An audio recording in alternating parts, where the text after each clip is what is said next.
नहीं हूँ, एजुकेशन के फील्ड से नहीं हूँ। मैं एक कलाकार हूँ, एक आर्टिस्ट हूँ, एक क्रिएटिव इंसान हूँ।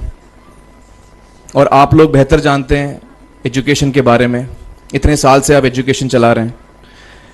पिछले कुछ साल से मेरा अनुभव हुआ है, चूँकि मैंने कुछ फिल्में की हैं। एक फिल्म थी तारे ज़मीं पर, और अभी हाल ही में मेरी जो फिल्म आई है 3 इडियट्स, ये दोनों फिल्में एजुकेशन के टॉपिक पर हैं। तो लिहाजा मैं इस वजह से मैंने काफ़ी रिसर्च की एजुकेशन के ऊपर, और कुछ चीज़ें मेरे सामने आई हैं और वो चीज़ें मैं आपके सामने रखना चाह रहा हूँ। आज यहाँ पेरेंट्स हैं, एजुकेटर्स हैं, टीचर्स हैं, बच्चे भी हैं।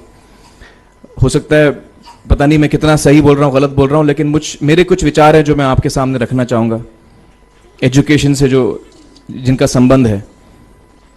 और वो ये कि सबसे पहले तो हर बच्चा ख़ास होता है। ये मैंने डिस्कवर किया अपने रिसर्च में। हर बच्चा ख़ास होता है। हर बच्चे में, हमारी तरह, आपकी तरह और हमारी तरह, हर बच्चे में कुछ ना कुछ काबिलियत होती है, कुछ ना कुछ कमज़ोरी होती है। मुझ में भी कमज़ोरी है, काबिलियत है। आप में भी कुछ ना कुछ काबिलियत और कमज़ोरी है, और हर बच्चे में कुछ ना कुछ कमज़ोरी और काबिलियत होती है। और हमें as parents, as elders, as education system, हमें हर बच्चे की खासियत को पहचानना है, उससे मदद करनी है।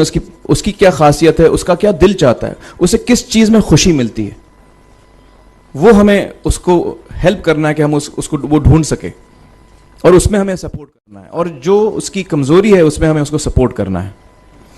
मुझे अक्सर एजुकेशन इंस्टीट्यूट्स मुझे बोलते हैं कि हम हमारे स्कूल में सारे बच्चे पास होते हैं, हमारे स्कूल में सारे बच्चे फर्स्ट आते हैं, या हम जो बोर्ड एग्ज़ाम है उसमें हमारे सारे बच्चे पास होते हैं। मुझे एक सवाल पूछना है कि हमारे कितने बच्चे खुश हैं। सबसे बड़ा सवाल मेरा ये है, how many of our children are happy. और वो जो हैप्पीनेस कोशेंट है ना, वो मेरे लिए सबसे अहम है। क्योंकि देखिए, पढ़ाई लिखाई तो हम सीख ही लेते हैं। जब मुझे कोई चीज़ सीखनी होती है तो मैं कुछ ना कुछ करके सीख ही लेता हूँ। हमारी फिल्म 3 इडियट्स जब रिलीज़ होने वाली थी, रिलीज़ से पहले हमने कई स्क्रीनिंग्स रखे थे, टेस्ट स्क्रीनिंग जिसको हम कहते हैं, जिसमें कि हम ऑडियंस, जैसे आप लोग हैं, उनको बुलाते हैं, फिल्म दिखाते हैं, उनसे पूछते हैं कि फ़िल्म कैसी लगी। ऐसे एक टेस्ट स्क्रीनिंग हमने किया था। बम्बई में एक फैक्ट्री में कारीगर लोग काम करते हैं, तो करीब 25-30 कारीगर आए थे उस स्क्रीनिंग में।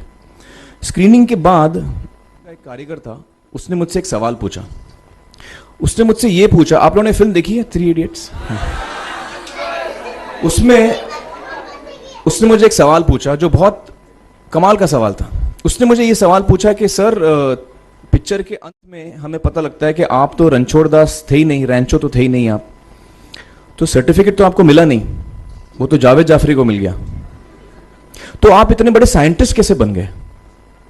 इतने बड़े पेटेंट्स, 400 पेटेंट्स, जापानी लोग आपके पीछे पड़े हैं, तो आपको सर्टिफिकेट तो मिला नहीं, तो आप इतने बड़े साइंटिस्ट कैसे बन गए?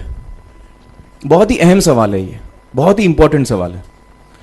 और ये जो मुद्दा है उसके हार्ट में जाता है ये, कि जब मैं एग्जाम के लिए रट के जवाब देता हूं और वो जवाब में मुझे नंबर मिलते हैं और मैं पास हो जाता हूं, तो मेरे हाथ में एक पर्चा आता है जो मुझे कहता है कि मैं पढ़ा लिखा हूं। लेकिन वाकई में पढ़ा लिखा हूं या नहीं, ये अभी तक हमको श्योर मालूम नहीं है। लेकिन जब आप नॉलेज चाहते हैं कि आपको मिले, विद्या मिले आपको, तो फिर वो कागज का मायने कुछ होता नहीं है। तो मैंने उसको जवाब में 2 सवाल पूछे। मैंने बोला उसको कि भैया, आपको क्या लगता है मैं अच्छा एक्टर हूं? उसने बोला हाँ, देश भर में आप सब लोग मानते हैं आपको, आप अच्छे एक्टर हैं। मैंने उससे कहा कि भैया, मेरे पास कोई सर्टिफिकेट नहीं है जो कहता है कि मैं अच्छा एक्टर हूं। मेरे पास कोई कागज नहीं है जो मुझे बोलता है कि मैं अच्छा एक्टर हूं।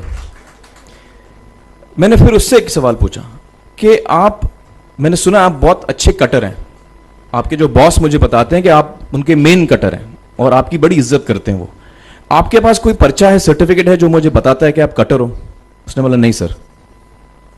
तो मैंने बोला आपका जवाब आपको इधर ही मिल गया। Education is beyond marks, education is beyond grades, education is what you learn. और मेरी इच्छा है कि हिंदुस्तान में हम एजुकेशन को इस नजरिए से देखें कि हम अपने बच्चों को वाकई शिक्षा दें, और शिक्षा हम खुशी से दें। क्योंकि शिक्षा में सिर्फ ज्ञान नहीं होता, शिक्षा में एक और चीज मिली हुई होती है, वो ये है कि हम अपने बच्चों को डेवलप करते हैं एज ह्यूमन बींग्स। आगे चल के वो जिंदगी में अच्छे इंसान बने, आगे चल के वो अपने पैरों पे खड़े रह सकें, आगे चल के वो इज्जत की जिंदगी जी सकें, आगे चल के वो दूसरों के बारे में ध्यान रखें, आगे चल के वो किसी के चेहरे पे मुस्कुराहट ला सकें, आगे चल के वो किसी की मदद कर सकें। This is what we should develop of our children. ये मेरी फीलिंग है। मैं जहां भी देखता हूं, ये मेरे साथ भी हुआ है जब मैं छोटा था। जब से हमारे बच्चे छोटे होते हैं, जब से बच्चे पैदा होते हैं, बच्चा घर आता है, हम बच्चे को पूछते हैं भाई मार्क्स कितने मिले, फर्स्ट आया कि सेकंड आया? वो बोलता है सेकंड। सेकंड आया तो अरे फर्स्ट नहीं आया, डांट पड़ती है उसको। जो बोलता है मैं 10th आया तो उसकी तो हालत ही बुरी हो जाती है। बच्चे को लगता है यार ये फर्स्ट आना बड़ा जरूरी है। उसको रेस में हम पूछते हैं तुम रेस में फर्स्ट आए कि सेकंड आए? में हम उसको बचपन से, जब से वो केजी लोअर केजी में होता है, जब लोअर केजी में रेस होती है, चमचा मुंह में लगा के उसमें नींबू डाल के भागते हैं। उसमें भी हम बच्चे को पूछते हैं अरे मेरा बेटा फर्स्ट आएगा, लाओ बेटा मेरा फर्स्ट आना। मतलब पेरेंट्स चिल्ला रहे हैं बेटा भागो, मतलब नींबू लेके भागो। तो उसमें होता क्या है कि बच्चे को लगता है कि यार ये बड़ा जरूरी है। मेरे पेरेंट्स को हमेशा, मेरे पेरेंट्स मुझे एक ही सवाल पूछते हैं, मैं फर्स्ट आया कि नहीं। उसके जहन में ये बात बैठ जाती है कि मेरे को अव्वल आना है, मेरे को कंपीट करना है, मेरे को बाकी लोग से आगे निकलना है।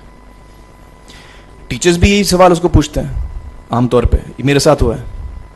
होता क्या है कि जब वो बच्चा 21 साल का होता है तो वो बड़ा सेल्फिश हो जाता है, और उसको सेल्फिश हमने बनाया, हमारे सिस्टम ने बनाया।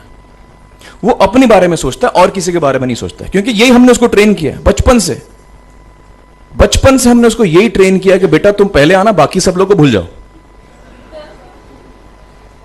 तो जब वो नौजवान बनता है तो उसका नजरिया सोसाइटी की तरफ यही हो जाता है कि भैया मुझे आगे बढ़ना है, बाकी सब बाय हुक और by crook I must succeed, I don't care about anybody else.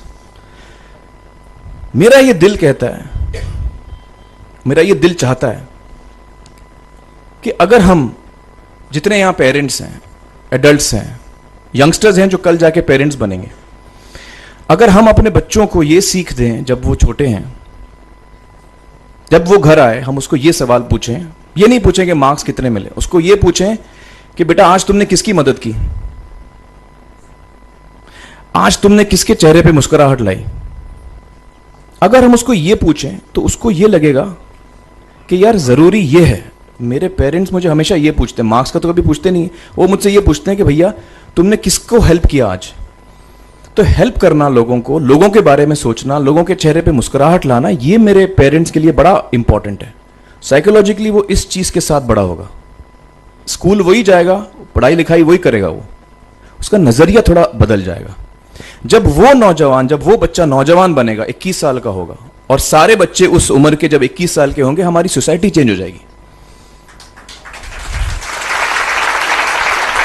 क्योंकि तब हमारी सोसाइटी में ऐसे नौजवान होंगे जो खुद के बारे में नहीं सोच रहे, दूसरों के बारे में सोच रहे हैं। तो मुझे लगता है कि सबसे बड़ी चीज जो हमारे एजुकेशन सिस्टम में मैं देखना चाहूंगा, जो मैंने अपने स्कूल लाइफ में नहीं देखी, कि हमको ये अहमियत इस पे दी जा रही है कि हम अपने आसपास के बच्चों को कितना हेल्प कर रहे हैं। ये एक बहुत बड़ी तब्दीली अगर आ जाए तो मुझे लगता है कि हमारा देश बहुत सुधर सकता है, बहुत बदल सकता है, हम बहुत